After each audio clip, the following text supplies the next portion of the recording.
இன்றைக்கு நம்ம காண இருக்கிற புத்தகம் உலக சினிமா அப்படிங்கிற புத்தகம். இது சீர் பதிப்பகம் அப்படிங்கிற பதிப்பகம் வெளியிட்ட மிகச்சிறப்பான நூல். மக்கள் பதிப்பாக இதை வெளியிட்டிருக்காங்க. இந்த நூலே நூலாசிரியர், பிரபலமான ஒளிப்பதிவாளர், இயக்குனர், எழுத்தாளர் திருமிகு செழியன் அவர்கள். இவர்கள் சிவகங்கை மாவட்டத்தை சேர்ந்தவங்க. நாட்டரசன் கோட்டை ஊரிலே பிறந்தவர்கள். இவர்களுடைய நானும் அவரும் திரு செழியன் இயக்குனரும் ஒரு விழாவில் கலந்துக்கிட்டோம்.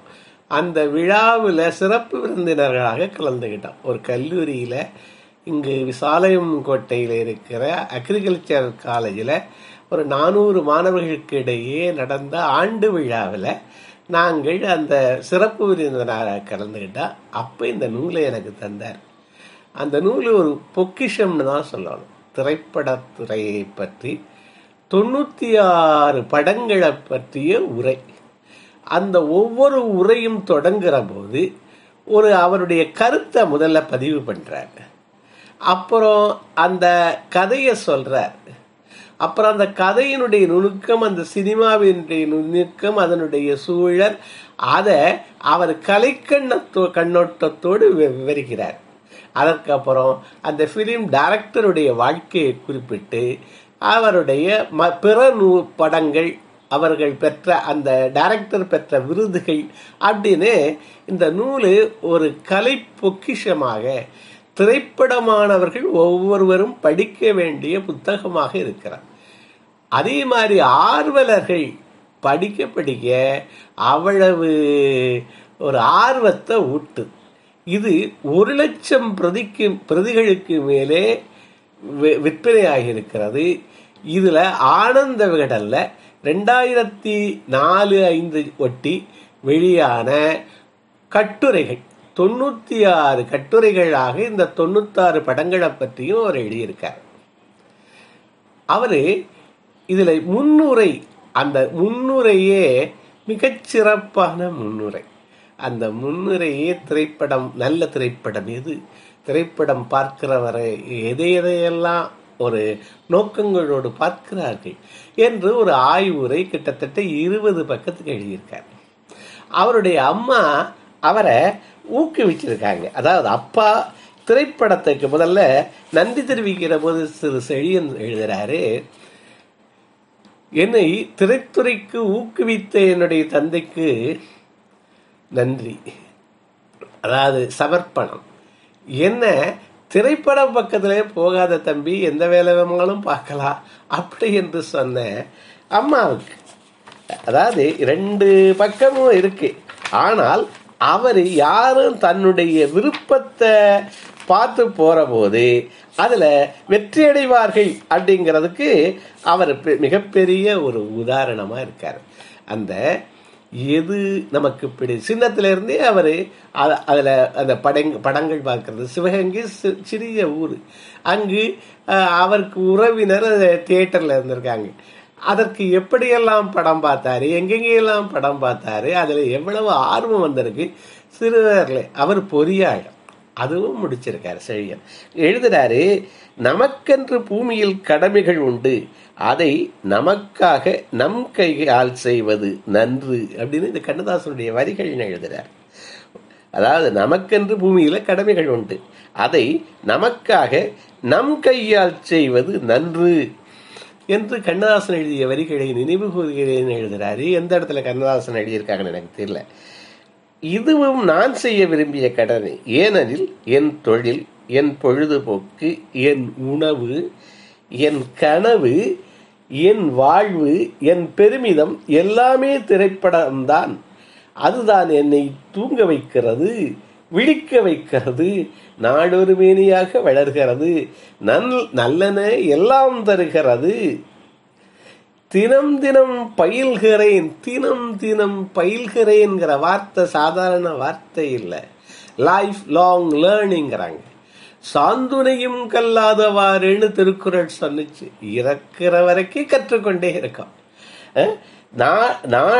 நாளொரு வேணியாய் வளர்கிறது, நலனையெல்லாம் தருகிறது, தினம் தினம் பயில்கிறேன், நவில்தோறும் வியக்கிறேன். நவில்தோறும் ஒண்டரிங்னு சொல்றாங்க.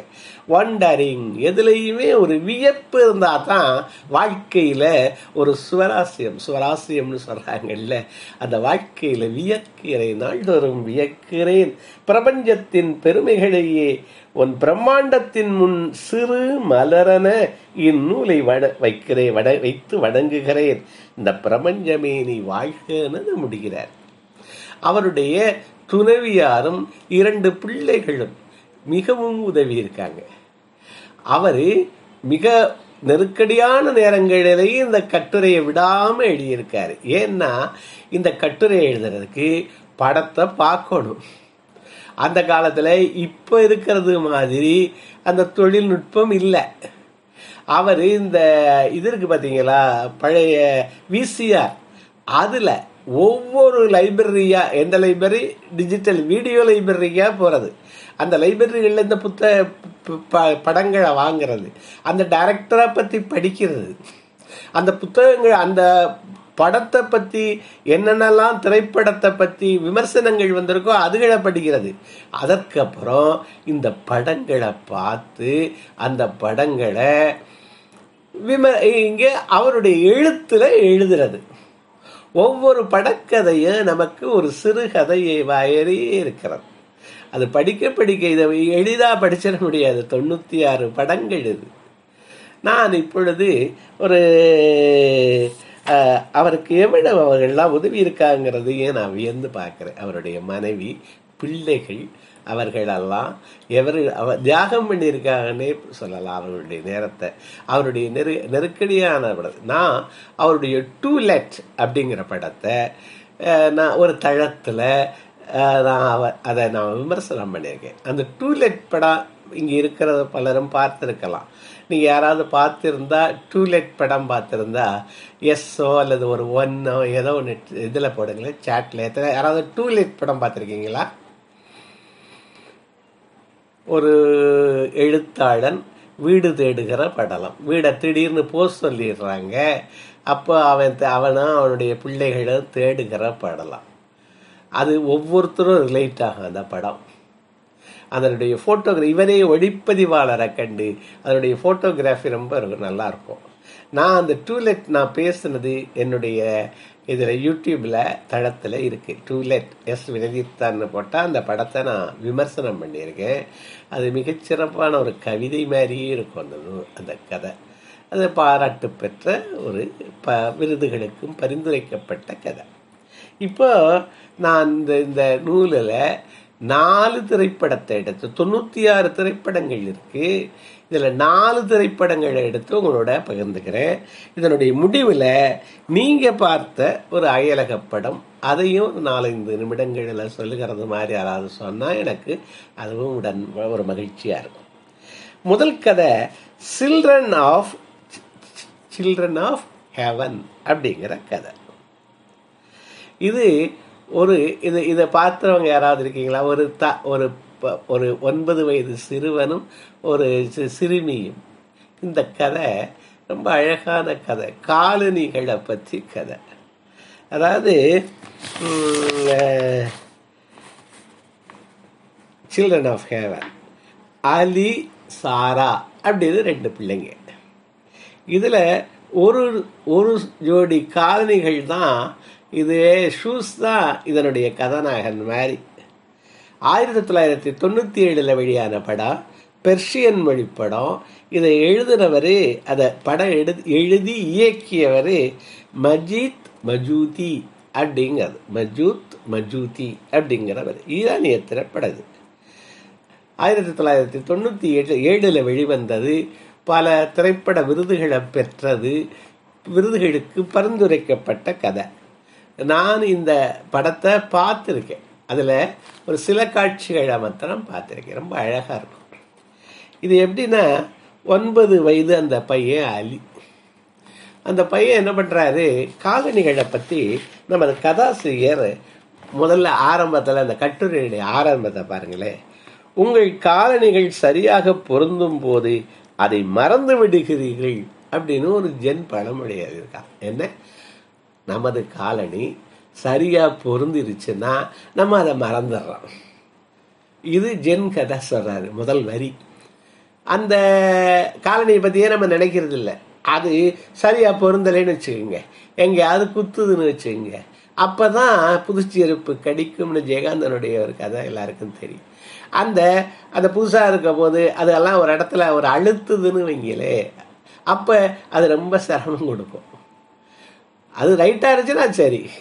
அது மாதிரி அதாவது பொருந்தாத காலணிகள் நாம் எடுத்து வைக்கும் ஒவ்வொரு அடியிலும் தம்மை அறிவிக்கின்றனவாம். பொருந்தாத காலணிகள் நாம் எடுத்து வைக்கும் ஒவ்வொரு அடியிலும் தம்மை அறிவிக்கின்றன. பொதுவாக காலணிகள் வழியில் அருந்து விடும் போதும் தொலைந்து போகும் போதும் நமக்கு ஏற்படும் மன உணர்வுகள் நுணுக்கமானவை. இது போன்ற சமயங்கள் நமக்கு ஏற்படும். நீங்க நிறைய சமயத்துல சாமி கும்பிட போனா புது காலனியா இருந்தா அதை பத்தி தான் நினப்பு இருக்கும், சாமியை விடவும் கூட. அது மாதிரி இந்த புது காலனிகள் நமக்கு அதுகளெல்லாம் ரொம்ப அழகாக அடிக்கிட்டே போறாரு. நமக்கு ஏற்படும் சுவராசியமானவை. அதை வச்சு திரைப்படம் எடுக்க முடியுமா? ஆனா முடியும் என்ற நம்பிக்கை சில்ட்ரன் ஆஃப் ஹெவன் படத்தை பார்த்ததும் ஏற்பட்டது. 1.5 மணி நேரம் ஓடக்கூடிய இந்த திரைப்படம் தொலைந்து போன 2 காலணியை பற்றி எது சொன்னால் நீங்கள் நம்பக்கூட மாட்டீர்கள். அவர் எழுதுகிறார். 8 வயது அலியும் 6 வயது சாராவும் அண்ணன் தம்பிகள். அப்பா சாதாரண கூலி தொழிலாளி, அம்மா உடல்நலம் சரியில்லாமல் ஒரு கை குழந்தையோடு வீட்டில் இருக்காங்க. அதுதான் அவங்களுடைய நிலைமை. கடை, பலசரை கடைக்கு கடை, வாடகை 5-6 மாதமாக கொடுக்கல, அப்படி ஒரு நிலைமையில இருக்காங்க. இப்போ ஒரு நாள் அலி கடைக்கு போகிற போது சாரா தன்னுடைய அந்த காலணிகள் பிஞ்சிருச்சு, அதை தச்சுக்கிட்டு வாங்க வானா அண்ணங்கிட்ட சொல்கிறான். அவன் அதை வாங்கிட்டு போகிறான். ஒரு கடையில் மார்க்கெட்டில் போய் ஒரு கடையில் அதை முதல்ல தச்சுட்டான், அந்த ஒரு விவரட்டை கொடுத்து அதை தச்சு வாங்கிக்கிட்டு மார்க்கெட்டில் போய் உருளைக்கிழங்கு வாங்கிட்டு உள்ளே கொஞ்சம் போய் அதை புறகிக்கிட்டு இருக்கேன். அப்போ இந்த வெளியில் கூட்டுறதுக்கு வந்தவர் ஏதோ குப்பை மாதிரி கிடக்குன்னு அதை தூக்கிட்டு போயிட்டார். அதை இவன் கவனிக்கலை. வெளியில் வந்து பார்த்தா காலனி தொலைஞ்சு போச்சு. எங்கே சுத்துமுத்தும் பார்த்தா ஒரு இடத்துலையும் காணலை. நான் ஒரு தவணை ஒரு கோயிலுக்கு போயிருக்கும் போது திரும்பி வந்து பார்த்தா காலனி இல்லை. சரியான வெயில், காலை எடுத்து வைக்க முடியல, அப்படி பொசுக்கிற வெயில். என்ன பண்ணுறதுனே தெரியல. அப்போ நம்ம இந்த ட்ரைனிங்லாம் சொல்லுவோம்ல, put yourself into the shoes of அதர்ஸ்ன்னு சொல்லிட்டு, அப்போ வேற வழியே இல்லாதனால என்னுடைய இது மாதிரி ஒரு காலடி கிடந்துச்சு. சரி, நம்ம காலனியை தான் அவங்க யாரோ போட்டுட்டு போயிட்டாங்க போல இருக்கு, இதே மாதிரி அவர் தான் போட்டு போயிட்டாருன்னு அந்த காலனியை நான் சமாதானப்படுத்திக்கிட்டு போட்டுக்கிட்டு வந்தேன். வேற வழி இல்லை, இல்லாட்டி என்னால் ஒரு ஒரு அடி கூட எடுத்து வைக்க முடியல. இவன் சுத்து பார்க்குறான், காலனியை காணா. சரி, வீட்டுக்கு வந்து ஒரு சோர்வாக இருக்கான். தங்கச்சி கேட்குறா எங்கே காலனின்னு. அப்போ தொலைஞ்சு போச்சுங்கிறான். அவன் ரொம்ப வருத்தம் அடைகிறா. போய் அப்பாட்ட சொல்ல போறேங்கிறான். இவன் வீடு இருக்கிற நிலைமையில சொல்லாத அப்படிங்கிறான். அவள் நீ இப்போ சொன்னீங்கன்னா அடி விழுகும் அப்படின்னு அந்த காலனியை சொல்லலை. அப்போ பள்ளிக்கூடம் போனவே என்ன பண்ணுறது? பள்ளிக்கூடம் போகிறதுனா காலையில் அவளுக்கு ஷிஃப்ட்டு. அங்கே ஈரானிய படம் இது. ஈரானில் பெண்களுக்கு காலையிலையும் மதியம்தான் பிள்ளைகளுக்கு பையங்களுக்கு இருக்குமா. காலையில் அவள் போட்டுக்கிட்டு போகிறது அந்த ஷூஸை, மத்தியானம் இவனுக்கு அவள் கொடுத்து இவன் பள்ளிக்கூடத்துக்கு போட்டுக்கிட்டு போகிறது அப்படின்னு ஒரு அக்ரிமெண்ட்டுக்கு வர்றாங்க. அவங்களுக்குள்ள பேசிக்குதுங்க பிள்ளைங்க. சத்தம் போட்டு கூட பேச முடியாது, என்ன பண்ணுறதுன்னு. ஏன்னா சின்ன வீடு. அப்பாவுக்கு தெரிஞ்சா அடிப்பாரேன்னு அந்த பிள்ளைங்க பயப்படுதுங்க, சொல்லலை. அப்போ அது என்ன ஆகுதுன்னா, அந்த பொண்ணு போட்டுக்கிட்டு போகுது. கொஞ்ச நாள் இதெல்லாம் நடக்குது. காலையில் இவனுடைய பள்ளி தள்ளி இருக்கு. அது போட்டுட்டு போயிட்டு திரும்பி இவன் வந்துட்டு அதுக்கு கொஞ்சம் பெருசாக இருக்குது, பொருந்த மாட்டேங்குது. இவனுக்கு அதுக்கு இதுவாக இருக்குது, இவனுக்கு சிரமமாக இருக்குது. சரி, அது கொண்டாந்து அந்த காலனியை மத்தியானம் கொடுத்துரும். இவன் தாமதமாக தான் பள்ளிக்கு போகிறான். ஏன்னா லேட்டாகுது, இதுக்காக காத்துக்கிட்டு இருப்பான் வழியில். அதை போட்டுட்டு அவன் போகணும். ஆனால் இவன் நல்லா படிக்கிற பையன். தாமதமானாலும் அந்த ஒரு தவணை ஆசிரியர் எச்சரிக்கிறாரு, ஒரு தவணை HMஏ எச்சரிக்கிறாரு. ஆனால் அவருடைய வகுப்பு ஆசிரியர் முதல் மாணவன் சொல்றாங்க. அதனால அவங்க கொஞ்சம் லீனியண்டா இருக்காங்க. அப்ப அந்த இவனுக்கு ஒரு தங்க கலர்ல ஒரு நல்ல பரிசு, முதல் பரிசு கொடுக்குறாங்க. ஏன்னா முதல் மாணவனா இருக்காங்க. அவன் அவனுடைய சகோதரிக்கு கொடுக்குறான். சகோதரி அதை ரொம்ப மகிழ்ச்சியோட வாங்கிக்கிட்டு அந்த நான் என்னமா அப்பாட்ட இந்த தொலைஞ்சு போனதை சொல்லவே மாட்டேன் அப்படிங்கிற. இப்படியே இவர்களுடைய வாழ்க்கை போயிட்டு இருக்கு. அப்ப ஒரு ஓட்டப்பந்தயம் அங்க வைக்கிறாங்க. அதாவது அந்த ஓட்டப்பந்தயத்துல 3வது பரிசு காலனியும் 1 வார விடுமுறை இது பயணம். இவன் அந்த 3வது பரிசு காலனி வாங்கணும்னு நினைச்சுக்கிட்டு அதுல போய் கலந்துக்கிறான். அந்த அலிக்கு தங்க பேனா கிடைக்குது. ஒரு நாள் என்ன பண்றா, அவ இவளுடைய பிரேயர்ல பாக்குற போது இன்னொரு பொண்ணு இந்த காலணிகளை, இவளுடைய காலணிகளை அணிஞ்சிருக்கு. ஆகா, இவ திருடி இருப்பாளோ அப்படின்னு நினைக்குது. நேர கேட்கவும் பயம். அந்த ரோயாங்கிற பொண்ணு வீட்டுக்கு போகுது. இவ அது பின்னாடி போகுது. இந்த பிள்ளை வீட்டுக்கு போயிட்டு அண்ணங்கிட்டையும் சொல்லுது. அங்க போய் பார்த்தா அந்த பொண்ணுக்கு அப்பா பார்வையற்றவர். ரொம்ப பாவமா இருக்கு இவங்களுக்கு. அவர்கள் வாங்குற நிலைமையில இல்லைன்னு இவங்களுக்கு தெரியுது. அதை ஒன்றும் சொல்லாம, அதை கேட்கவும் இல்லாம இந்த பிள்ளைங்க திரும்பிடுறாங்க. ஒரு நாள் விளையாண்டுகிட்டு இருக்கும் போது அண்ணன் கொடுத்த தங்க பேனா இதுல விழுந்துருது, பள்ளிக்கூடத்து கிரவுண்டில். பின்னாடி வந்த அந்த ரோயாங்கிற பிள்ளை அதை பார்த்துருச்சு. பார்த்துட்டு அதை எடுக்குது. அதை அந்த பேனா அதை இவங்க போயிட்டாங்க. அந்த பேனாவை வீட்டுக்கு கொண்டு போயிடுச்சு. வீட்டுக்கு கொண்டு போயிட்டு எழுதி பார்க்குது அந்த ரோயாங்கிற பொண்ணு. அப்ப நினைவு வருது, இந்த மாதிரி தங்க பேனா அந்த பொண்ணு வச்சிருந்தது நினைவுக்கு வருது. மறுநாள் அந்த பேனாவை திருப்பி கொடுத்துருது அந்த பொண்ணு. நீ வச்சிருந்த கிரவுண்டில் பார்த்தேன், இது உன்னுடைய பேனான்னு. அப்ப இவ திருடி இல்லை. அதாவது மனிதர்களுடைய நல்ல குணங்களையும் அப்படியே இது பண்ணிக்கிட்டே வர்றாங்க. அப்புறம் அவருடைய தந்தைக்கு ஒரு இடத்துல வேலை கிடைக்குது. அந்த வேலைக்கு சேர்ந்தவர் இந்த பையனையும் கூட்டிட்டு போறாரு. அவரு அந்த வேலைக்கு சேர்ந்தவங்க, அந்த வீட்டுக்காரரு ரொம்ப நல்லவரா இருக்காரு. இவருடைய வேலைகளை பாராட்டுறாரு. அப்புறம் இவனுக்கு அந்த நாள் வருது, ஓட்டப்பந்தய நாள். இவன் கலந்துக்கிறான். அதனுடைய முடிவை அதாவது 3வது பரிசுக்கு ஓடணும்னு நினைக்கிறான். இந்த முடிவை நமது கதாசிரியர் இதுல சொல்லல, இந்த படத்தை பார்த்து தெரிஞ்சுக்குங்க அப்படிங்கிறார். அவனுக்கு ஓடுகிற போது வலிக்குது, ஒரு இடத்துல கைகள்லாம், கால் வலிக்கிற போது அப்ப என்ன நினைக்கிறான், பொருந்தாத செருப்பை போட்டுக்கிட்டு அவனுடைய தங்கை எவ்வளவு சிரமப்பட்டு அந்த பள்ளிக்கு போயிட்டு ஓடி இவங்கிட்ட கொடுத்தாள்ல, அந்த சிரமத்தை நினைக்கிறான். அப்ப இவன் அதோட உறுதியா ஓடுறான். நான் எனக்கு ஒரு ஆர்வத்துல என்ன கதையினுடைய இதுன்னு நெட்டில் இப்ப பார்த்தேன்.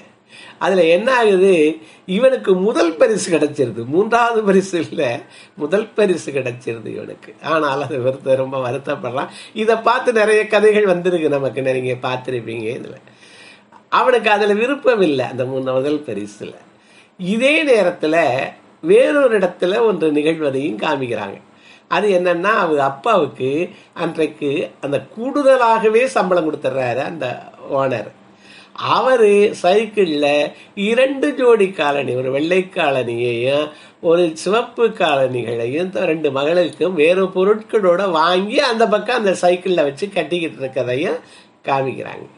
இவன் மிகுந்த சோர்வோடு பரிசு கிடைக்கலையேன்னு கால்களை அந்த தண்ணியில வச்சு வைக்கிறான். அவன் வீட்டுக்கு முன்னாடி இருக்கிற தொட்டியில இருக்கிற தண்ணிய அங்கே தங்க மீன்கள் வந்து அந்த கால் அவ்வளவு புண்ணாயும் ஆயிருக்கு. பொருந்தாத செருப்பை போட்டுக்கிட்டு பிஞ்ச செருப்பை போட்டுக்கிட்டு தானே ஓடி இருக்கான். அது வந்து அந்த இதுகள்லாம் அந்த இது அந்த மீன்கள் எல்லாம் இதை காலை கொத்துது. மிக அருமையான வார்த்தைகள் எல்லாமே இதுல நிறைய வார்த்தைகள் அவருடைய எழுத்து. அதாவது ஷூ உன்னுடையது என்று தெரியாமல் தான் நான் அணிந்திருக்கிறேன் என்ற அர்த்தம் மறைமுகமாக வெளிப்படும் இந்த காட்சியில் வறுமையிலும் அந்த குழந்தையிடம் எடுக்கும் நேர்மை வெளிப்படுகிறது. ஏன்னா அது பேனாவை கொடுக்குது கொண்டாந்து. அதே மாதிரி கதையின் உச்சகட்ட ஓட்டை பந்தயம் வருது. நீண்ட பந்தயத்தின் இடையில் அலி தலைவரடையும் போது சாரா மூச்சிறைக்க ஓடிய காட்சிகள் அவன் நினைவில் வரும். படத்தொகுப்பின் அற்புதம் இந்த காட்சியை சொல்லலாம். அன்பின் வழியே ஒருவருக்குறைவர் எதையாவது கொடுத்துக் கொள்வதன் மூலமே வாழ்க்கை அர்த்தமுடையமானதாகிறது என்ன எழுதுறாரு. அன்பின் வழியே ஒருவருக்குறவர் எதையாவது, அந்த பேனாவை தங்க பேனா அவனுக்கு வந்ததை அவன் தங்கச்சிட்ட கொடுக்கிறான். எதையாவது கொடுத்துக் கொள்வதன் மூலமே வாழ்க்கை அர்த்தமுடையதாகிறது. அதே மாதிரி இப்படி கொடுத்து வெளிப்படும் மனித உறவுகளின் அன்பை இப்படத்தில் காண முடியும். தோட்ட வேலை பார்க்கிற போது அந்த தோட்ட வேலையை இப்ப அந்த ஓனரு கூட பணம் கொடுக்கிறதும் அவரு வாங்குறது மாதிரி 1996 வெளியான இப்படம் உலகம் முழுக்க நல்ல மதிப்பையும் விருதுகளையும் பெற்றதுன்னு எழுதுறாரு. இவர் இந்த படத்தை பார்த்ததுக்கு அப்புறம் இவருக்கு என்னெல்லாம் தோணுமா, பள்ளி பருவத்தில் நாம் எதையாவது தொலைப்பதும் அதை அம்மா அப்பாவுக்கு தெரியாமல் மறைப்பதும் இயல்பானது. ஆனால் அதையே ஒரு சுவாரஸ்யமான திரைப்படமாக எடுக்க முடியும் என்பதுதான் இந்த படத்தின் சாதனை. இப்படத்தை பார்த்த பின்பு எங்காவது வினோதமான சூழலில் செருப்புக்களை பார்த்தால் மனம் பதைக்கிறது. கலவரத்தின் பின்பு சாலையில் சிதறிய செருப்புகள் நிறைய நேரங்கள்ல பார்க்கலாம். நீங்க நிறைய கூட்டம் அதுல சிதறி கிடக்கும் இதுகளை பார்க்கிற போது வெள்ளத்தில் மிதந்து செல்லும் செருப்புக்களை, சாலையோரம் கிடக்கும் அருந்த செருப்புகள் என ஒவ்வொன்றும் தான் இழந்த மனிதனின் கதையை சொல்கிறது அப்படின்னு எழுதுறாரு. கடற்கரை மணல்ல ஒத்த செருப்பு கிடந்துச்சான். அதை பார்க்கவே இவருடைய மனதில் இது எந்த புள்ளி போட்டுட்டு போச்சோ அப்படின்னு நினைச்சாராம். அது மாதிரி காலணிகளை வச்சு இயல்பாக 2 பிள்ளைகளை வச்சு பாத்திரங்கள் குறைவான இயல்பான அந்த இந்த நகரத்தினுடைய இதுலயே எடுத்திருக்காங்களாம். அந்த இயல்பான தெருக்கள்லையும் அதுலயும் இந்த படம் எடுத்திருக்காங்களாம். இதுல ஒரே ஒரு இடம் சொல்றாரு. இந்த பொண்ணு சாரா ஒரு நடந்து ஓடி வந்துகிட்டு இருக்க போது ஒரு மழை பெய்யுது. அந்த மழையில கால்வாயில தண்ணி ஓடுது. அதுல இதனுடைய ஒரு செருப்பு விழுந்துருச்சு, ஒரு காலனி விழுந்துருச்சு. இது பதைச்சு போய் அந்த காலனியை துரத்திக்கிட்டே ஓடுதான். இவர் எழுதுறாரு, எத்தனையோ சேசிங் பார்த்திருப்போம், பல படங்களில் வெட்டும் குத்துமா சேசிங்க கார் சேசிங்லாம் இருக்கு. ஆனால் இந்த ஒற்றை செருப்பை சேஸ் பண்ணிக்கிட்டே இந்த பிள்ளை ஓடிச்சுல, அது அவ்வளவு இதுவா இருக்கா, அழகா இருந்தோம். அதனால அதை பிடிக்க முடியல, தண்ணி ஓடிக்கிட்டே இருக்கு. கடைசியில ஒருத்தர் பார்த்தவர், ஒரு பெரியவர் அந்த குனிஞ்சு அந்த ஜூஸை எடுத்து கொடுக்குறார், அந்த ஒரு ஒற்றை செருப்பை எடுத்து கொடுக்குறாரு. அந்த பிள்ளையுடைய முகத்துடைய மகிழ்ச்சி. இது மாதிரி எளிமையான இந்த கதையை இவருடைய வார்த்தைகள்ல சொல்லி, சிறந்த கதைகள் வார்த்தைகள்ல சொல்லுகிற போது அது மிக உச்சத்தை தொடுது அப்படின்னு நான் நினைக்கிறேன். அடுத்த கதை த வே ஹோம் அப்படிங்கிற கதை. இது ஒரு சின்ன பையன், ஊமை, அதாவது பேச முடியாத காது மந்தமான பாட்டி, இவர்களுக்கு இடையில நடக்கிற இந்த கதை. இதுக்கு பேரு த வே ஹோம். 2002 வெளியானது. கொரியன் படம். அது சவுத் கொரியாவில் வெளியெழுதினது. லீ ஷியான் ஹியான் அப்படின்னு ஒருவர் எழுதின கதை அந்த எடுத்தது. அது எப்படி ஆரம்பிக்கிறாரு பாருங்களேன். பள்ளி நாட்களில் இனிமையானது கோடை காலத்தில் வரும் விடுமுறை நாட்கள். நினைத்து பார்த்தால் அந்த நாட்களில் தான் புது புது விளையாட்டுகள், புது புது இடங்கள், புதிய நண்பர்கள். நம்மெல்லாம் புது வீட்டுக்கு, நம்மெல்லாம் பாட்டி வீட்டுக்கு, தாத்தா வீட்டுக்கெல்லாம் போனதெல்லாம் நினைவு வரும். நான்லாம் எங்கள் அக்காவுக்கு எனக்கு 20 வயது வித்தியாசம். என்னுடைய விடுமுறை நாட்களில் பெரும்பகுதி அவங்க வீட்டுக்கு தான் போயிருக்கேன். அதுவும் கிராமம் தான், நாச்சியாபுரம்னு கிராமம். நாங்கள் கன்றமாணிக்கங்கிற கிராமம். பெரும்பகுதி லீவு விட்டுட்டா அவங்க வீட்டுக்கு தான் போவோம். இல்லாட்டி என்னுடைய அண்ணன், அவருக்கு எனக்கு 17 வருடம் வித்தியாசம். அவர்கள் நகரத்தில் இருந்தாங்க, அங்கே ஒரு 15 நாள் 10 நாள் போவோம். அப்போ இது மாதிரி ஒரு கதையை இது இப்போ இதில் இந்த கதை இது நம் சேட்டை பொறுக்காமல் சரி பாட்டி விட்டுக்கோ சித்தி விட்டுக்கோ அந்த விடுமுறை நாளின் அனுபவத்தை அழகாக சொல்லுகிறது தே வே ஹோம். 7 வயசு பையன், அவன் பேரு சாங்வு அப்படின்னு பேர். சாங்னு வச்சுக்கோமே, சாங்வு. இந்த சாங்வு பாட்டி, அவனுடைய அம்மாவுடைய அம்மா பாட்டின்னு சொல்றாங்க. அம்மாவுடைய அம்மா கொண்டாந்து விட்டுறாங்க. இந்த பையனை அந்த கிராமத்தில் கொண்டாந்து விடுறாங்க. அது ஒரு மலை கிராமம். அந்த கிராமம் இது எங்கே என்ன படம், கொரியன் படம்னு சொல்கிறேன். 7 பையனை கொண்டாந்து விட்டால் பாட்டிக்கு காது கொஞ்சம் மந்தம், வாய் பேச முடியாது. இவனுக்கு கொஞ்சம் கூட விருப்பம் இல்லை சாங்குக்கு. அப்போ அந்த கிராமத்தில் எதுவுமே இல்லை, அந்த வீட்டில் மின் வசதி கூட கிடையாத ஒரு கிராமம். அதில் வந்து பார்த்தா அவனுக்கு என்ன பண்ணுறது, அந்த வீடே பிடிக்கல. அம்மா என்ன பண்ணுறாங்க, கொஞ்சம் சாக்லேட்டு கொண்டாந்ததுகளெல்லாம் கொடுத்து விட்டுட்டு அன்றைக்கு இரவே ஊருக்கு போயிட்டாங்க. இந்த நிலைமையில் அவன் பாட்டி இவனுடைய கையை பிடிக்கிறான். இவன் கையை தட்டி விடுறான். பையன் 7 வருஷ பையன், 75 வருஷத்து பாட்டி. இவனுக்கு பாட்டி என்ன பண்ணுறா, அவன் கையை தட்டி விடுறான். பாட்டியை திட்டுறான், அடிக்க கை ஓங்குறான். அதுக்கு பதில் பேச முடியாத பாட்டி தன் கையை நெஞ்சில் வைத்து வட்டமாக சைகை செய்கிறாள். இவனுக்கு பிடிக்கல, பாட்டி கையை தட்டி விடுறான். அவன் என்ன பண்றா, நெஞ்சில கையை வச்சு வட்டமா ஒரு சைகை செய்கிறா. அவளால் பேசவும் முடியாது. அப்ப அதை பார்க்கவே இவன் ஒரு பைத்தியம் அப்படின்னு அவன் திட்டுறான். அப்போ கொஞ்சம் கொஞ்சமாக நகரத்தில் வளர்ந்தவனுக்கு பொழுதுபோக்கே கிடையாது. அங்கே ஒரு பழைய டிவி இருக்கு, அதை போய் டியூனரை திருப்புறான். அது கையிலேயே வந்துருச்சு, அந்த பிளாக் அண்ட் ஒயிட். அந்த டியூனர் கையோட வந்துருச்சு. கடைசியில் அவன்கிட்ட ஒரு விளையாடுறதுக்கு எதாவது இருக்கு, வீடியோ கேம் ஒரு இது இருக்கு. அதை வச்சுட்டு அதுலேயே எப்போ பார்த்தாலும் மூழ்கிக்கிட்டு இருக்கான். அவனுக்கு தெரியாது அதனுடைய பேட்டரி போகுதுங்கிறது தெரியல, அதில் மூழ்கிக்கிட்டு இருக்கான். அவன் என்ன பண்ணுறான், பழைய மரத்தாலான விளையாட்டு சாமான்லாம் கொடுக்குறான். அதையெல்லாம் எடுத்து இப்போ தொடக்கூட இல்லை. இவன் ஏதோ பார்த்துட்டு இருக்க, அந்த வீடியோ கேம் பார்த்துருக்கும் போது அவன் கண்ணுக்கு நேர ஒரு கையும் ஒரு ஊசியும் ஒரு நூலும் வருது. அதாவது பாட்டி குனிஞ்சி விளையாடுற போது ஊசியை இதையெல்லாம் பின்னாடி பயன்படுத்துறாரு. அந்த ஊசியையும் நூலையும் கையில கொடுத்து கோர்த்து தர சொல்றான். பாட்டி வயது கண்ணு தெரியல. இவன் புறம் தள்ளுறான்.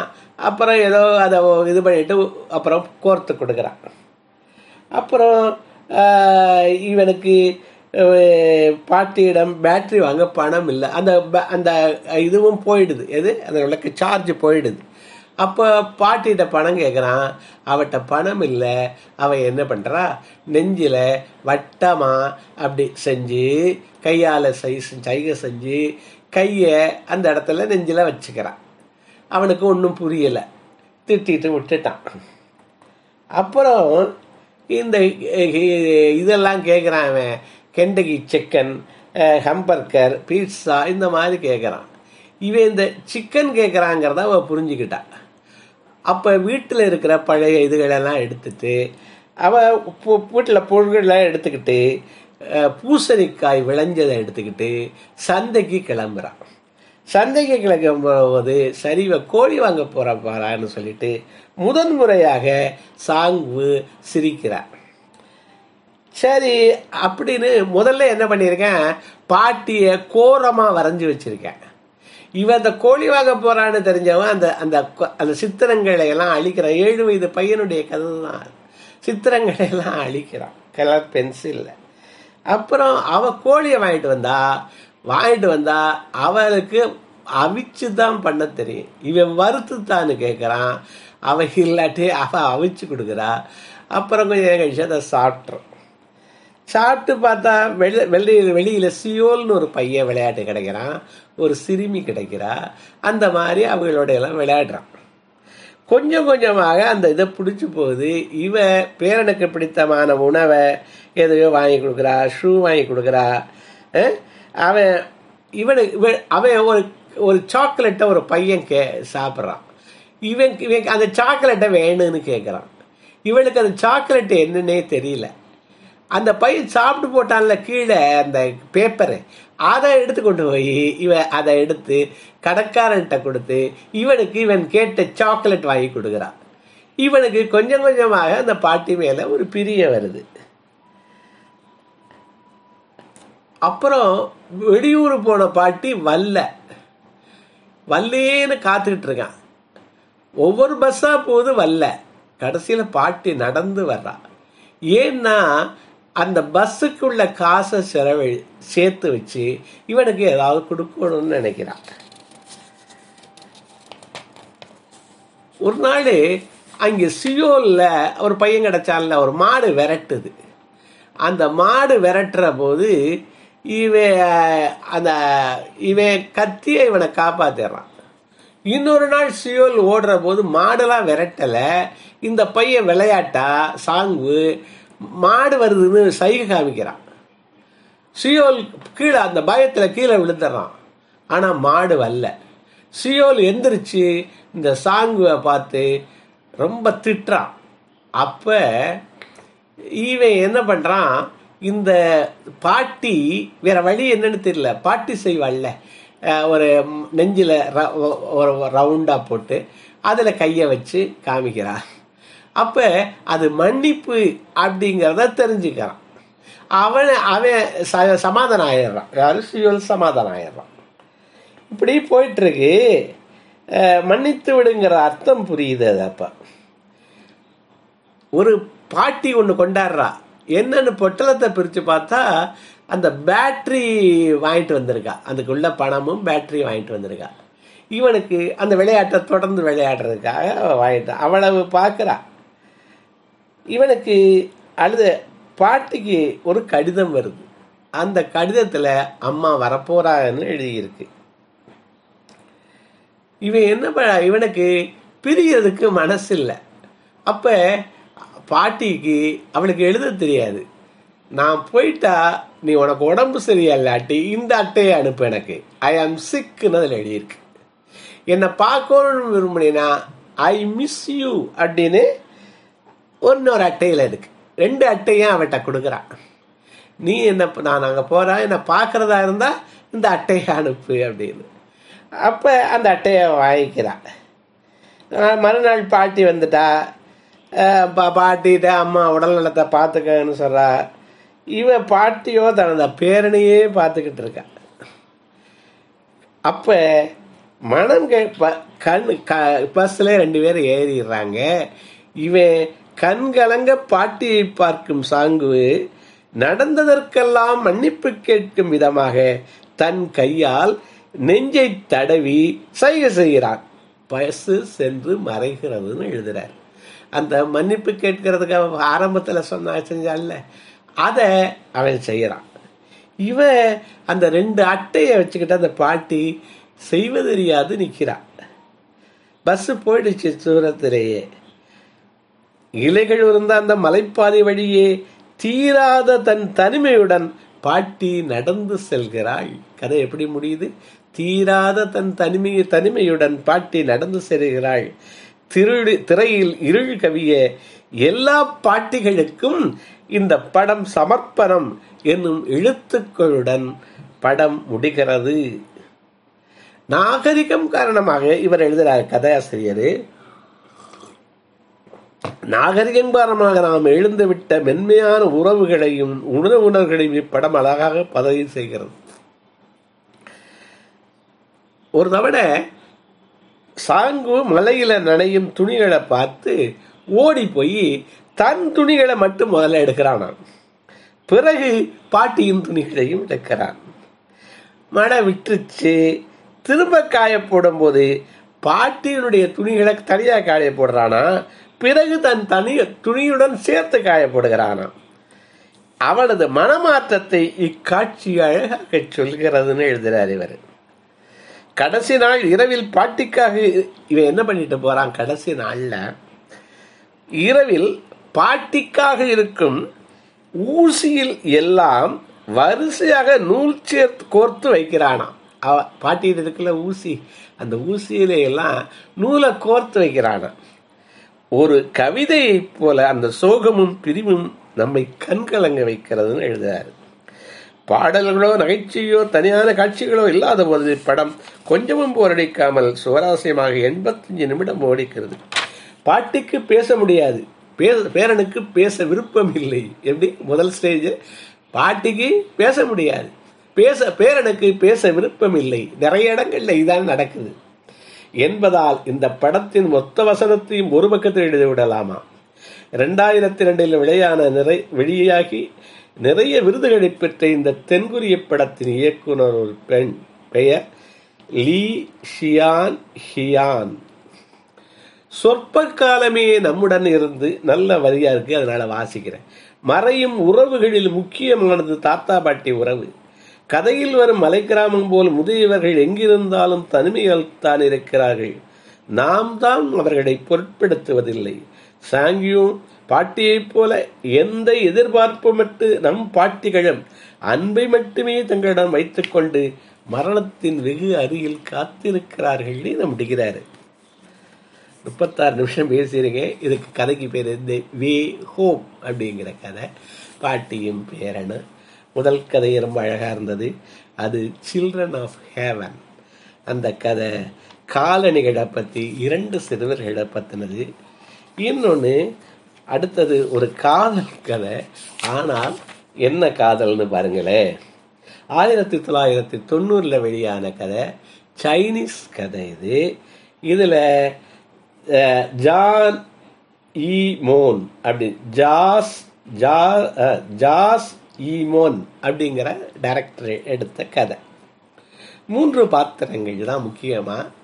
இது என்ன பார்த்தாவது, உலகத்திலேயே சுவராசின் ஆரம்பிக்கிறார். நிறையா ஒவ்வொரு பத்தியும் ஆரம்பிக்கிற பத்தியும் முடிக்கிற பத்தியே. நான் ஆனந்த விட நம்ம ஜனரஞ்சகமான பத்திரிக்கை, பாப்புலரான பத்திரிக்கை. அதுல வந்த கட்டுரைகள் எப்படி இருக்கணும் அது மாதிரி இருக்கு. கவருகிற வரியில அவருடைய எழுத்துல செழியன் ஒளிப்பதிவாளர். இவரை பத்தி மறுபடியும் பாருங்க. நிறைய அருமையான படங்களுக்கு ஒளிப்பதிவு பண்ணிக்கிட்டு இருக்காரு. அவரை பாருங்க. இப்ப பாருங்களேன், உலகிலேயே சுவாரஸ்யமானது எது என்ற கேட்டால் அது உலகத்திலேயே ரொம்ப ஆர்வம் ஊற்றுறது எதை எல்லாரும் கேட்க விரும்புவாங்க? அடுத்தவனின் காதல் கதையா? எதை விரும்புவாங்க? அடுத்தவனின் காதல் கதை என்று சுலபமாக சொல்லிவிடலாம். காதலித்தான் எத்தனை வகை என்னென்ன இருக்கு?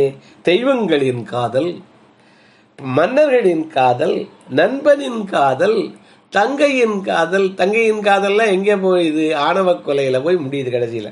தங்கையின் காதல் என்று 1000 கதைகள் கேள்விப்பட்டிருக்கிறோம். ஆனால் நாம் அறிந்திராத ஒரு காதல் கதை இருக்கிறது. அதை நீங்கள் கேள்விப்பட்டிருக்கீங்களா? அது என்ன கதை? அம்மாவுக்கும் அப்பாவுக்கும் இடையிலான நேசத்தின் கதை தான் அது. எந்தையும் தாயும் மகிழ்ந்து குலாவி இருந்ததும் இந்நாடே அப்படின்னு பாரதி எழுதுறாரு. எந்தையும் தாயும் மகிழ்ந்து குலாவி, அவர்கள் மகிழ்ந்து குலாவி இருந்த ஒரு கதைய இந்த கதை என்ன? த ரோடு ஹோம், ஒரு மலைப்பாதை, காதலின் பாதை, அது மாதிரி கூட வச்சுக்கலாம். இந்த கதை எப்படி ஆரம்பிக்குதுன்னா, ஒரு ஜீப்பில் ஒருத்தர் வந்துட்டு இருக்கான். அவன் பேர் யூ செங் அப்படின்னு பேர்.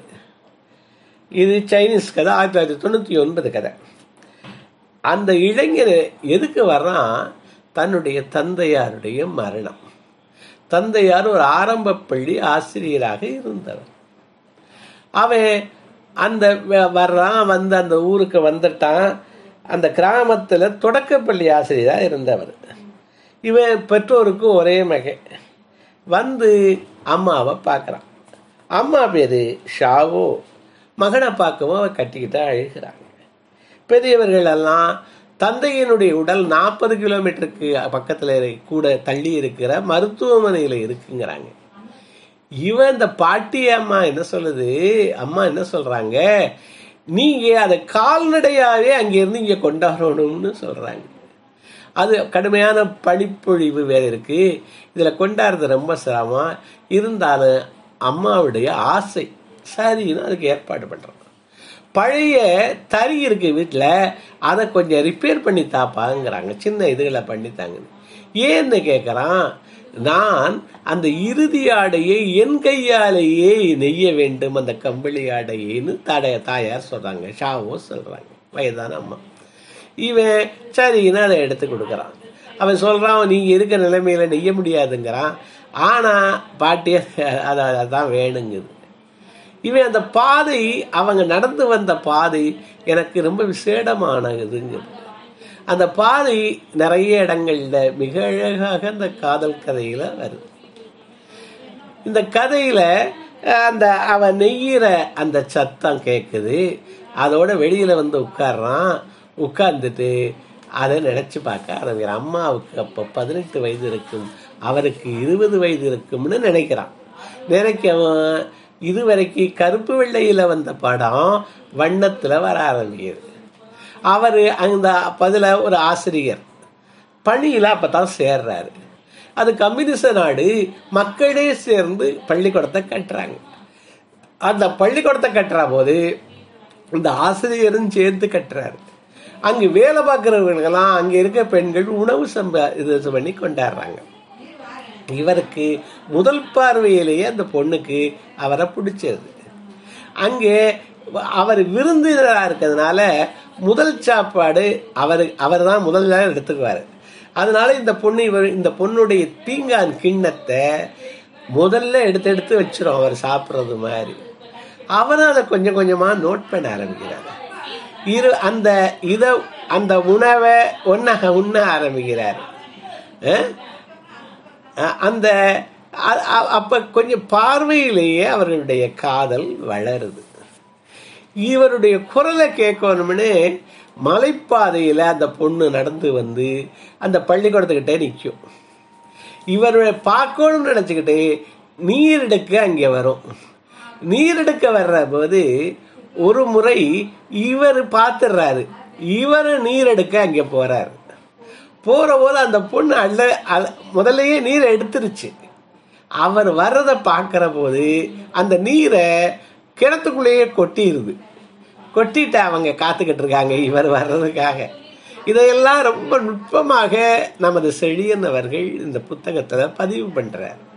அவர் நோட் பண்ணி ஒவ்வொன்றையும், அதாவது நம்மளே பார்க்கறத விட ஒரு ரசிகர் பார்த்து அதை நமக்கு தருகிற போது, அதனுடைய எசன்ஸை தருகிற போது அதனுடைய சுவை கூடுவதாக நான் காண்றேன். அப்ப காத்துட்டு இருக்காங்க. அந்த ஆசிரியருக்கு ஒவ்வொரு வீட்டிலையும் உணவு கொடுக்கணும். அன்று அவள் ஒரு நாள் உணவு கொடுக்கிறார். அவர் வீட்டுக்கு வர்றாரு. பிடித்தமானதெல்லாம் சமைச்சு வைக்கிறாங்க. அப்போ அவர் போற போது அவர்கிட்ட கேட்கிறா, நான் தினவனுக்கு கொண்டாந்து வச்சேன், நீ சுவைச்சு சாப்பிட்டியாரு. அவர் ஒரு அர்த்தமுள்ள ஒரு புன்னகை புரிகிறார் அந்த இளைஞர். அப்புறம் 2 பேருடைய அந்த காதல் மனம் பரிமாறப்பட்டிருக்கு. அவர் போற போது ஒரு ஹேர் கிளிப் கொடுத்துட்டு போறாரு. ஒரு அன்பு பரிசாக அதை ரொம்ப பொக்கிஷம் மாதிரி வச்சிருக்காங்க. இப்படி வர்ற போது கொஞ்சம் கொஞ்சமாக அவருடைய பள்ளிக்கூடமும் நடக்குது. இவருடைய குரலை கேட்கறதுக்காக அந்த மலைப்பாதையில வந்து அங்கே காத்துக்கிட்டே இருப்பார். அந்த குரலை அவர் பாடம் நடத்துறத கேட்கறதுக்காக அவரை அந்த மலைப்பாதைகளில் சந்திக்கிறது தான் இவங்களுடைய ஒரு சில சந்திப்புகள் நிகழ்கிறார். அப்ப ஒரு பள்ளியுடைய விடுமுறை, இது கோடை விடுமுறை மாறி வருது. அவர் போறாரு. அவர் போறாரேன்னு அந்த வேகமா ஓடியாடுறா. அந்த சாலையில அந்த பஸ் போயிடுச்சு. காத்துக்கிட்டே இருக்கா, அவர் போயிடுச்சு. ஒவ்வொரு நாளும் அந்த பாதையில போய் காத்துக்கிட்டு இருப்பா. அவர் வர்றோம்னு சொன்ன நாளும் போயிடுச்சு. அந்த பாதையிலேயே அவர் நின்று காத்துட்டே இருப்பார். ஒரு முறை அந்த கிளிப் அவர் கொடுத்துட்டு போனார்ல, அது தொலைஞ்சிருச்சு. அந்த பாதையில எங்கேயோ நின்ன போது விழுந்துருச்சு. அதனால அந்த பனிப்பொழிவுக்கு இடையிலேயும் போய் அந்த பாதையை துளாவி துளாவி பார்த்துக்கிட்டே வர்றதுதான் அவருடைய வழக்கம். இப்படி அவர் இருக்கிற போது ஊர் மக்களுக்கு அது கொஞ்சம் கொஞ்சமா இவருடைய காதல் தெரியுது. அவர் இன்னும் வரல. உடனே அவங்கெல்லாம் என்ன பண்றாங்க, அவருடைய வயதான விதவை தாக்கி அவருடைய இந்த தகவலை அந்த ஊருக்கு சொல்றாங்க. அவங்கள ஒத்துக்கிறாங்க. இவர் பள்ளியும் திறக்க போகுது. இவர் மறுபடி திரும்பி வர்ற போது ஷாங்கு வரும் செய்தியை ஷாவோ அறிகிறாள். நீண்ட அந்த மலைப்பாதையில் அவனுக்கு பிடித்த அந்த சிவப்பு நிற மேலாடை அணிந்து ஷாவோ காத்திருக்கிறாள். ஷாங்கு வருகிறான். இருவரும் இணைகிறார்கள். அதற்கு பிறகு 40 ஆண்டுகள் அவர்கள் ஒரு நாள் கூட பிரியவில்லை. அப்படிங்கிறதோட அந்த இது அது முடியுது. முடிகிற போது அந்த இதை தூக்கிக்கிட்டு வந்துடுறாங்க. அவருடைய உடலை சுமக்கிறதுக்கு நிறைய பேர் கிடைச்சிட்டாங்களாம். 40 மைலா இருந்தால் கூட. எப்படின்னா அந்த ஊர்ல அவருடைய மாணவர்கள் நிறைய பேர் இருந்தாங்களாம். பழைய மாணவர்கள் எல்லாரும் தூக்கிட்டு வந்துடுறாங்க. தன் கையால் நெய்த கம்பளியை தன் கன்னியோனின் உடல்ல போத்தி உடல் அந்த பள்ளிக்கு அருகிலேயே அடக்கம் செய்யப்படுகிறது. அந்த இவன் அதுக்கப்புறம் அம்மாவை நகரத்துக்கு என்னோட வான்னு சொன்னான். அவன் இல்லை, நான் இங்கே தான் இருக்கேன். இந்த மலைப்பாதை பூரா அவருடைய குரல் இருக்கு, அவர் இருக்கிறாரு. இந்த படத்துக்குடைய பேரே த ரோடு ஹோம் தான். த ரோடு ஹோம் தான். அந்த மலைப்பாதை முக்கியமான இதுவா இருக்கு. இவன் கடைசியா அவன்கிட்ட கேட்கிறா, அவரு நடத்தின பள்ளியில நீ ஒரு நாள் பாடம் நடத்து, நான் அந்த குரலை கேட்கணுங்கிறான். இவன் சரின்னு ஒத்துக்கிட்டு பாடம் நடத்துறான். அவன் வயதில் தள்ளாடி தள்ளாடி வந்துடுறான். அந்த மலை பாதையில அந்த குரலை கேட்டு அவன் மெய்மறந்து நிற்கிறான். அந்த மாதிரி அவள் காதல் அந்த பழைய உற்சாகத்தோடு மறக்க முடியாத அந்த மலைப்பாதையை பள்ளியை நோக்கி நடந்து வருகிறாள். அவள் காதல் காலத்தின் இசை பெருக ஒரு கவிதை போல படம் நிறைவடைகிறது அப்படின்னு எழுதுறார். இதுல அந்த எளிய பரிசுகள், அவர்கள் பாவனை, அந்த எழுத்துக்களை மட்டும் விட்டு மீதத்தை அவன் அந்த போர்டுல எல்லாரும் போயிடுறாங்க. அழிக்கிறாளாம். அவர் எழுதின எழுத்தை மாத்திரம் விட்டுட்டு மற்றதையெல்லாம் அழிக்கிறாளாம். அந்த காதல் கவிதைகள் மாதிரி இருக்கு அப்படின்னு ரொம்ப அழகா எழுதுறாரு. அம்மாவுக்கும் அப்பாவுக்கும் ஒரு காதல் இருப்பதால் அதை ஒரு மகன் கண்ணியமாக நினைத்து பார்க்க முடிவதும் எவ்வளவு அற்புதமான உணர்வு. ஒரு மகன் அதை கண்ணியமாக நினைத்து பார்ப்பதும் எவ்வளவு இது கதாசிரியருடைய இது. காதலிக்கிற பருவத்தில் நம்ம எல்லோருக்கும் பிடித்தமான ஒரு சாலை இருக்கிறது. அந்த சாலையில் நேசிக்கிற ஒரு வீடு இருக்கிறது. கால ஓட்டத்தில் பல சாலைகளை கடந்து நாம் வந்துவிட்டாலும் நம் நினைவுகளின் வரைபடத்தில் அந்த சாலை மட்டும் ஒரு கவிதை வரியாக எப்போதும் நிலைத்திருக்கிறது. ஷாவோவின் மனதில் இருக்கிற அந்த மலைப்பாதை போல ஜாங் ஈமோன் அப்படிங்கிற டைரக்டர், சைனீஸ் படம். 45 நிமிடம் பேசிட்டு ஒரே ஒரு கதையை சுருக்கமாக சொல்லிட்டு முடிக்கிறேன். இந்த கதை த பைசைக்கிள் தீஃப் அப்படிங்கிற கதை. ரொம்ப சிறப்பான கதை, சிறிய கதை. இதுவும்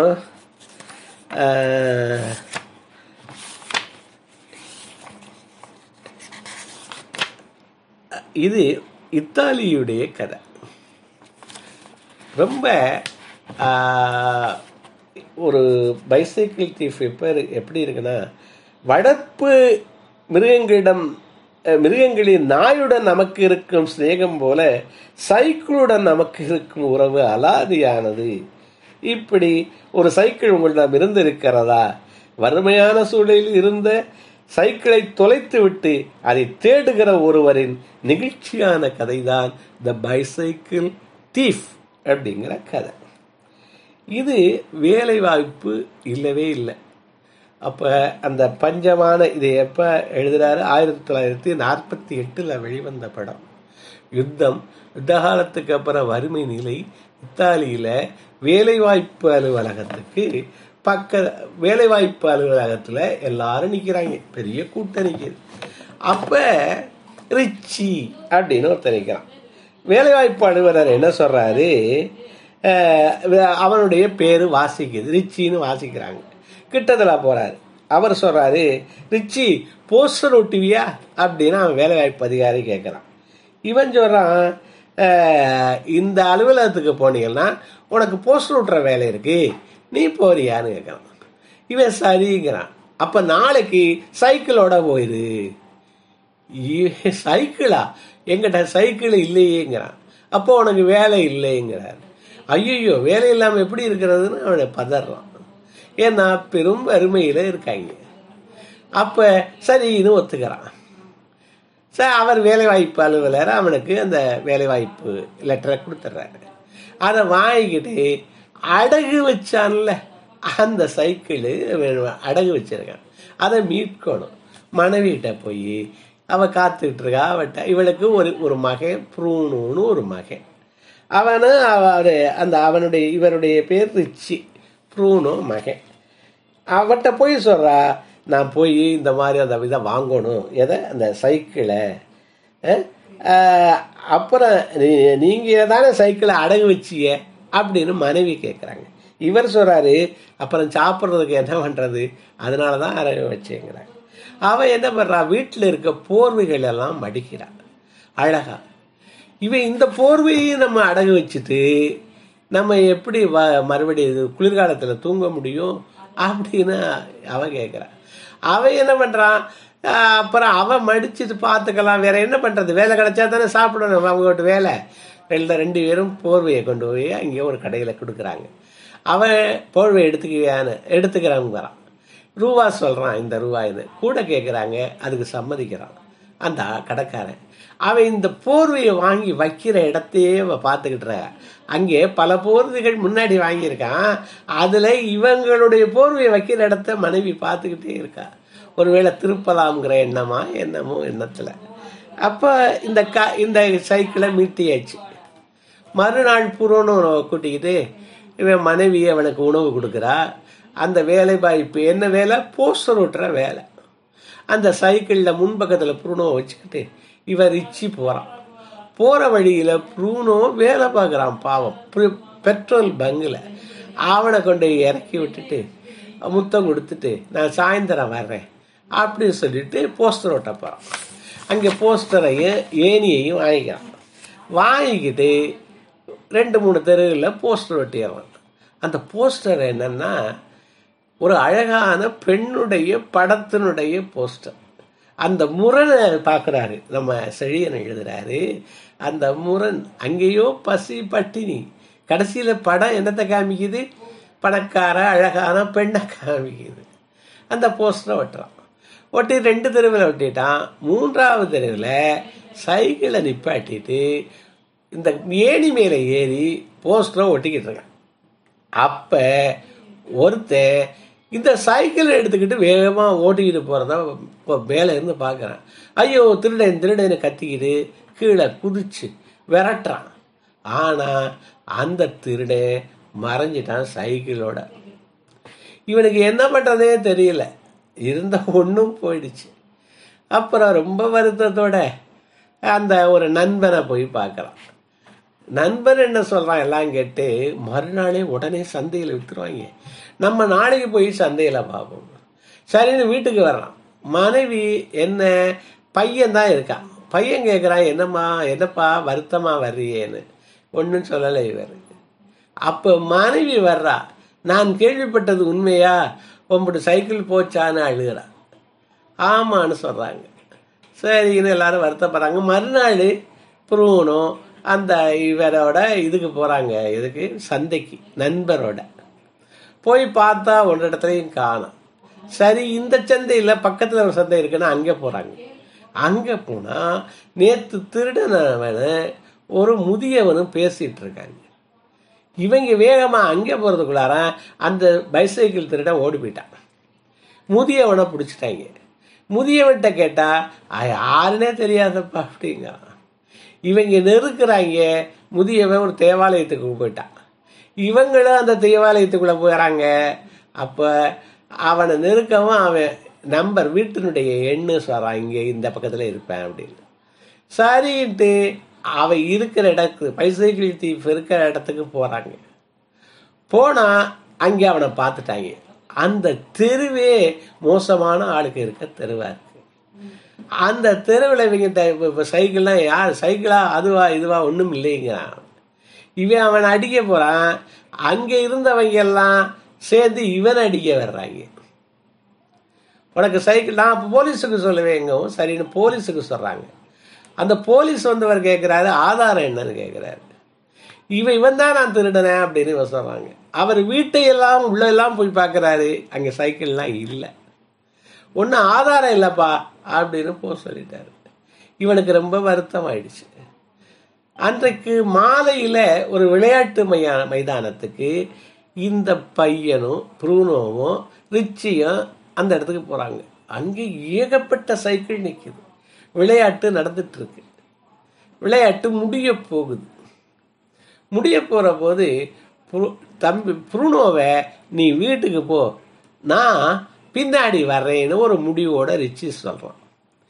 இவன் எதுக்கு அப்பா சொல்கிறான்னு தெரியல, பஸ்ஸில் போக சொல்கிறாருன்ட்டு ப்ரூனோ புறப்படுறான். ஓரத்தில் ஒரு சைக்கிள் இருக்குது. யார் விட்டு சைக்கிளோ அங்கே நடக்குது. மேட்ச் முடிய போகுது. முடிஞ்சு எல்லாரும் தப்பு துப்புன்னு வந்துட்டு இருக்காங்க.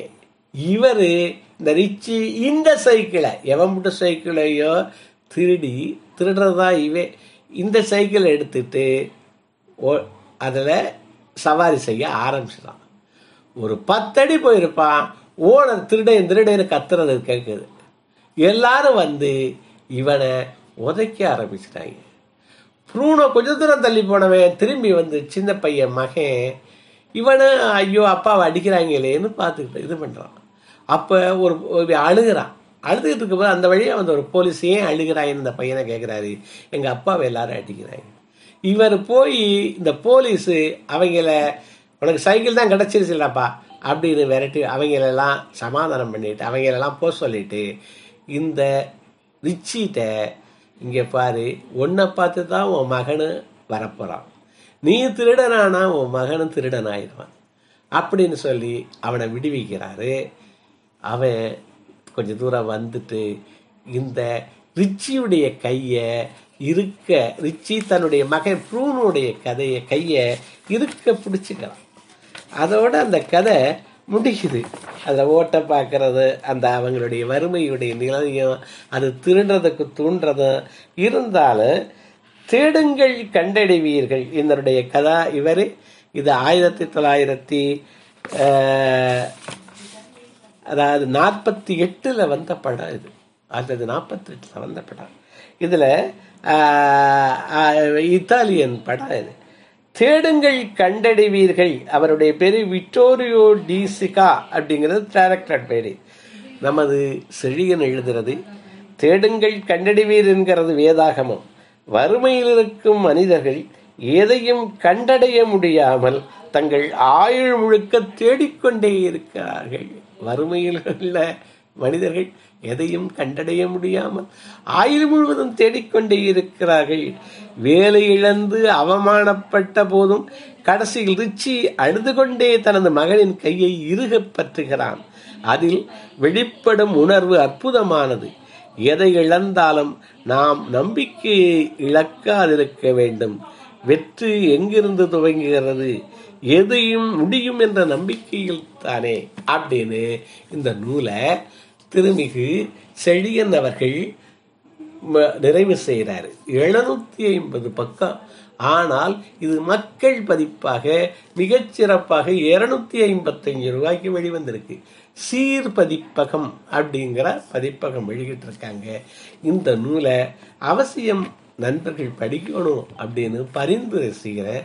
இவ்வளவு நேரம் 50 நிமிடங்கள் பொறுமையாக கேட்ட உங்கள் ஒவ்வொருவரையும் வணங்கி, இந்த உலக சினிமா இதை பார்க்கிற போது படிக்கிற போது நமது எண்ணங்கள் விரிவடைகிறது. ஆனால் உலகெங்கும் மனித உணர்வுகள் ஒன்றுதான் என்பது எனக்கு புலனாகிறது. செய்யனவர்களை பாராட்டி வாழ்த்தி உங்களை எல்லாம் வணங்கி விடைபெறுகிறேன். நன்றி. உங்களுடைய மேலான கருத்துக்களை ஏதாவது படங்கள் இருந்தால் அதையே பதிவு பண்ணணும்னு கேட்டுக்கிறேன். நன்றி. ரொம்ப அருமையா இருந்துச்சு.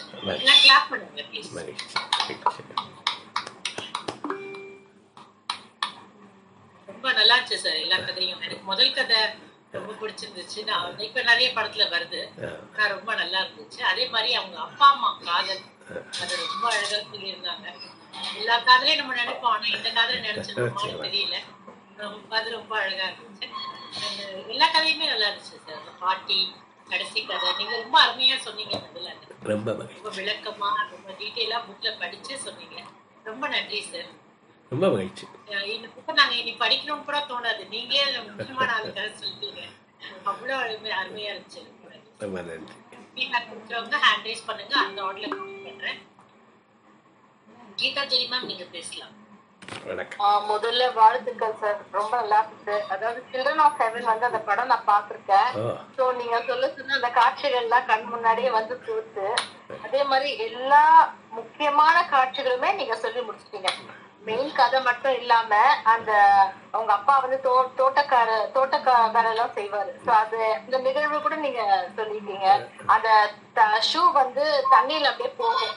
சோ முக்கியமான காட்சிகள் எல்லாமே நீங்க சொல்லிட்டீங்க. அது ரொம்ப நல்லா இருந்தது. அப்போ அந்த அந்த செடியன் எப்படி எழுதியிருக்கார் அப்படின்றதும் நமக்கு புரியுது. நல்ல என்ன முக்கியமானதோ அது எல்லாமே அவர் மென்ஷன் பண்ணிட்டாரு. அதே மாதிரி அடுத்தது வந்து அந்த பாட்டி பேரனோட கதையும் ரொம்ப நல்லா இருந்தது. அது பிரிவுன்றது நானுமே யோசிப்பேன். பிகாஸ் பசங்க வருவாங்க, போகும்போது ரொம்ப கஷ்டமா இருக்கும். போகும்போது என்னடா குழந்தைங்க கிளம்புறாங்களே அப்படின்னு சொல்லி அதை ஏற்கும். ஸோ அது வந்து என்னால உணர முடிஞ்சது. ரொம்ப நல்லா இருந்தது சார். வாழ்த்துக்கள். அவ்வளவுதான். Thank you sir. ரொம்ப மகிழ்ச்சி கீதா ஜெரி மேடம். தேங்க்யூ கீதா ஜெரி மேம். லட்சுமி மேம் நீங்க பேசுங்க. Okay, thank you ma'am. சார் ரொம்ப ரொம்ப நல்லா இருந்தது சார். ஆக்சுவலா வந்து என்னன்னா அந்த உலக சினிமானோடனே எனக்கு என்னவா இருக்கும்னு யோசிச்சுட்டு இருந்தேன்.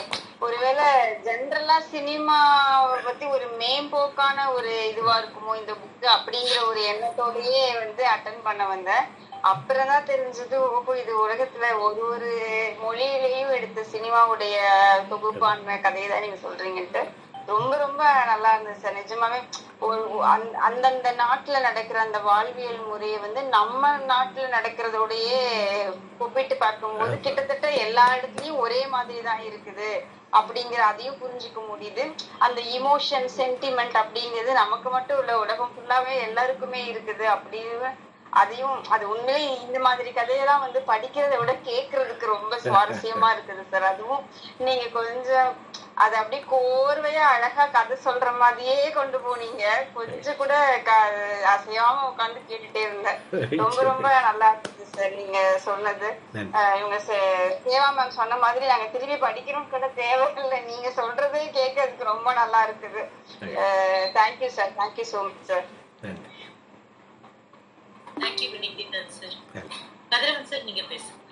வணக்கம்மா. வணக்கம். பேசுறது கேக்குதுங்களா? நல்லா கேக்குது.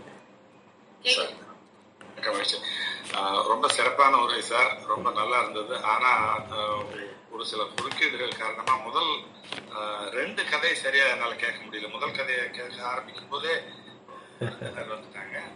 அந்த பாட்டி பேரன் கதையை தான் நான் கேட்க ஆரம்பிச்சேன். அதுல பாதி கதைக்கு அப்புறம் தான் நான் வந்து சேர்ந்தேன். ரொம்ப உருக்கமான கதையா இருந்தது. நம்மளால நம்ம முன்னாடி பேசுறவங்க கூட சொன்னாங்க, அதனால அந்த உணர்வுகளை புரிஞ்சுக்க முடியுது.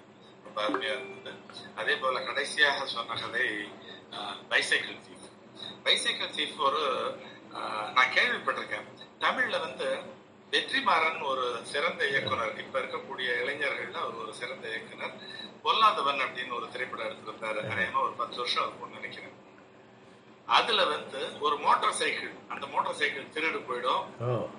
அந்த மோட்டார் சைக்கிளை தான் மையப்படுத்தி கதை எழுதியிருப்பாரு. அப்ப விமர்சனங்கள்ல நான் படிச்சிருக்கேன். பைசைக்கிள் தீப் அப்படின்னு சொல்லி ஒரு அருமையான படம் இருக்கு.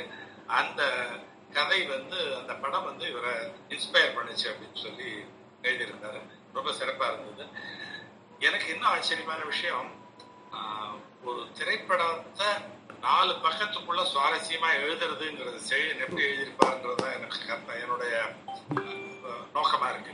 ஏன்னா 2 மணி நேர படம், அதுல மொத்த கதையும் சொல்லி ஆகணும், அதுல இருக்கக்கூடிய சிறப்பம்சங்களையும் சொல்லி ஆகணும், விமர்சனமா மட்டும் இருக்கக்கூடாது, நுணுக்கமான பார்வையாகவும் இருக்கணும். அது அவ்வளவு சிறப்பா சொல்லியிருக்காரு. அதுல 90-96 கதைகள் சொன்னீங்க. அவ்வளவுதான். ஒரு கதையோட இன்னொரு கதை ஜனரஞ்சகமான ஒரு பத்திரிகையில வரணும் அப்படின்னு சொன்னா அவரோட எழுத்துக்கள் எவ்வளவு சிறப்பா இருக்குங்கிறத என்னால புரிஞ்சுக்க முடியுது. அத சுவாரஸ்யம் குறையாம நீங்க சொன்னது இன்னும் சிறப்பா இருக்குது. இந்த சமயத்துல ஒண்ணு எனக்கு பிடிச்ச ஆங்கில படங்கள் அப்படின்னு சொல்லி 2 படம் சொல்லலாம். அநேகமா இங்க இருக்கக்கூடிய உங்க வயசுக்காரர் அநேகமா நம்ம இவரு கூட பார்த்திருக்கலாம்னு நினைக்கிறேன். மில்டன் கூட பார்த்திருப்பார் கட்டாயம். பென்ஹர் பார்க்காம இருந்திருக்க முடியாது. பென்ஹர் நம்ம சொல்லலாம். அந்த படத்துடைய பிரம்மாண்டம், அதே சமயத்துல அது இருக்கக்கூடிய அந்த பிரீச்சிங்கும் இருக்கும். கடைசியில சொல்லி ரொம்ப சிறப்பான படம். ஆனா இந்த கொரோனா சமயத்துல ஒரு படம் பார்த்தேங்க, விண்ட் டர்பைன் அப்படின்னு சொல்லி ஒரு படம். வில்லியம்ஸ் விண்ட் டர்பைன் நினைக்கிறேன். எனக்கு விண்ட் டர்பைன்றது மட்டும் ஞாபகம் இருக்கு.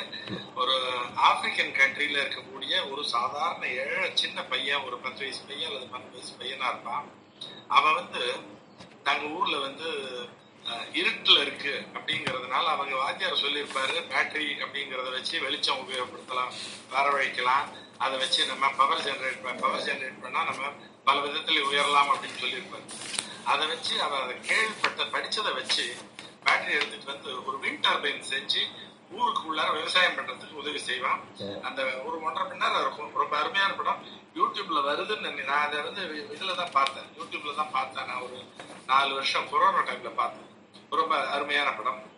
ஸோ இந்த நிகழ்ச்சிங்கிறது நல்ல படங்களை பத்தி கேட்கவும் நினைவுக்கு கொண்டு வரவும் பிரயோஜனமா இருந்தது, பயனுள்ளதா இருந்தது. அந்த விதத்துல சேவா மேடத்துக்கும் உங்களுக்கு நன்றியை தெரிவிச்சுக்கிறேன். மகிழ்ச்சி மகிழ்ச்சி. தேங்க்யூ கதிரவன் சார். நித்யா மேம் நீங்க பேசுங்க. அனைவருக்கும் உற்சாகமான இரவு வணக்கம். உலக சினிமா செழியன் எழுதிய அழகான ஒரு புத்தகம் ஐயா பிரசன்ட் பண்ணீங்க. எனக்கு அந்த செப்பல் கதை ரொம்ப பிடிக்கும். அது செருப்புக்கிட்டே போகும், அது அங்கங்க முட்டி முட்டி நிற்கும், அதை ஃபுல்லா தள்ளி விட்டுட்டு அப்புறம் ஒரு ஹெல்ப் பண்ணும். அப்புறம் அந்த போயிட்டு அந்த பரிசு கிடைக்கும். ஆனா அந்த பரிசு அந்த பையனுக்கு சுவாரஸ்யம்னாவே இருக்காது. அவங்க அப்பாவும் அதெல்லாம் வாங்கிட்டு வருவாங்க. அதெல்லாம் ஐயோ எப்படா அந்த செருப்பை எடுப்பீங்க அப்படின்னு தோணும். அவ்வளவு செருப்பு கூடயே போற மாதிரி இருக்கும். அதே மாதிரி அந்த பேச்சு பேருன்னு பாப்பீங்க சொன்னீங்கல்ல, அது ரொம்ப உருக்கமா இருந்துச்சு. நீங்க தாத்தா தானே, அதனால கதை சொல்ல எலிஜிபிளான பர்சன் தான். நாங்கெல்லாம் இப்ப அம்மாக்களா தான் இருக்கோம். இன்னும் பாட்டி தாத்தாவா ஆகும்போது எங்களுக்கும் அந்த சுவாரஸ்யங்கள் ஆனா கேட்பாங்களான்னு தெரியலையே. இப்ப செல்லிடை பேசி வந்ததுக்கு அப்புறம் அவங்க எல்லாரும் அது பின்னாடியே ஓடிடுறாங்க. நம்மளும் பொறுமையா சொல்லதான் பாக்குறோம், காட்சிமைப்படுத்துறோம். ஆனா நீ வேகமா சொல்லி முடி, கதைய ரொம்ப இழுக்கிற அப்படின்னு சொல்லி குழந்தைங்க எல்லாருமே ஷார்ட்ஸ் பார்க்கக்கூடிய குழந்தைங்க எல்லாம் இருக்காங்க. இந்த ஷார்ட்டர்லாம் அவங்க சிரிக்கிறதுக்கோ இல்ல பொறுமையா இழுத்து சொல்றதுக்கோ காட்சிமைப்படுத்துறதுக்கெல்லாம் அவசரமான இடத்துல 2 செகண்ட் 3 செகண்ட்ல போட்ட வீடியோக்கு மட்டும்தான் யூடியூப்ல நிறைய விசிபிள் ஆகுது. அந்த மாதிரி போகுது. அதுல நீங்க எவ்வளவு பொறுமையா உட்காந்து அத இந்த லைனை நான் வாட்சி காமிச்சிடுறேன், எனக்கு அந்த லைனை விட்டு கொடுக்க இஷ்டம் இல்லை அப்படின்னு சொல்லிட்டு அந்த லைனை வாசிக்கிறது, அந்த பொறுமையா சொல்றது, எங்க சிரிக்கணும், எங்க சீரணும், எங்க ஒரு நிக்கணும் அப்படின்னு சொல்லவே முடியல. வார்த்தைகள் தேடி அழகிட்டேன் நகராதி. உங்களுடைய இந்த நிகழ்வு, இந்த அழகான சிறந்த பேச்சு, இந்த பொறுமையான அந்த உந்துதல் நானும் நிறைய தடவை யோசிச்சுக்குவேன். நாமளும் வினைத்தரன் ஐயா மாதிரி ஒரு ரோல் மாடலா எடுத்துக்கணும் அப்படின்னு சொல்லிட்டு நன்றி ரொம்ப சிறப்பு. மென்மேலும் வளர வேண்டும். வாழ்த்துக்கள். நன்றி. தந்தைய தின வாழ்த்துக்கள். ஓ மகிழ்ச்சி, நன்றி நன்றி, வாழ்த்து. Wishes for your birthday. Thanks thanks, ரொம்ப மகிழ்ச்சி. மில்டன் ராஜசேகர் சார், நீங்க பேசுங்க. ரொம்ப நன்றி ஈஷா மேடம். இந்த முதல்ல இவ்வளவு தூரம் பொறுமையா நம்ம கதிரவன் சார் சொன்ன மாதிரி தொடர்ச்சியா நீங்க நடத்துறது வந்து ஒரு பெரிய ஒரு பாக்கியம். இந்த மாதிரி நான் இப்ப எல்லாருமே வந்து இப்போ நம்ம வினை தீர்த்தனையா பேசுறாருன்ட்டு ஒரு நண்பர்கிட்ட சொன்னேன். அதுக்கு அவர் சொன்னாரு, வினை தீர்த்தம் தானே அப்படின்னு. அவர் யூத் ஐடில ஒர்க் பண்றாரு, அவருக்கு நேரம் ரொம்ப பிஸியா இருப்பாரு. வினை தீர்த்தம் எனக்கு தெரியும்பா அப்படின்றாரு. அப்புறம் வந்து இது மாதிரி உலக சினிமா பத்தி பேசுறாங்க, இந்த டாபிக் இந்த கதை எல்லாம் சொல்ல போறாங்கன்னு. அவர் செய்யறத விட இவர் நல்லா கதை சொல்லுவாரு அப்படின்னு சொல்லி உங்களை பத்தி சொன்னாரு. ஒன்று, இந்த உலக சினிமா பத்தி நிறைய பேர் எழுதியிருக்காங்க. இப்போ தகவலுக்காக சொல்றேன், எஸ் ராமகிருஷ்ணன் வந்து ஒரு பெரிய புக்கு, பெரிய வால்யூம் எழுதியிருக்காரு.